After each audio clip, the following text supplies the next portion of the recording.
നമ്മളെപ്പോഴും നമുക്ക് ലഭിക്കാതെ പോയ നന്മകളെക്കുറിച്ച് ഓർത്ത് പരിതപിച്ചാണ് ദൈവത്തോട് സംസാരിക്കുക.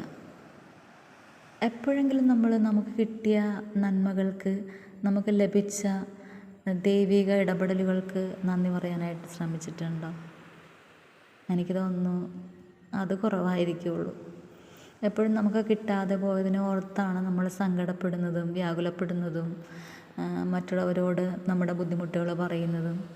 പക്ഷേ എപ്പോഴെങ്കിലും എനിക്ക് ഇത്രത്തോളം ചെയ്തു തന്നിട്ടുണ്ട്, ദൈവം ഇത്രത്തോളം എന്നെ സഹായിച്ചിട്ടുണ്ട്, ഇതൊന്നും എനിക്ക് ലഭിക്കില്ല എന്ന് ഞാൻ കരുതിയതാണ്, പക്ഷേ എൻ്റെ ജീവിതത്തിൽ ദൈവം ഒത്തിരി ഇടപെട്ടിട്ടുണ്ട് എന്ന് എത്ര പേർക്ക് ആത്മാർത്ഥമായിട്ട് പറയാനായിട്ട് സാധിക്കുന്നുണ്ട്?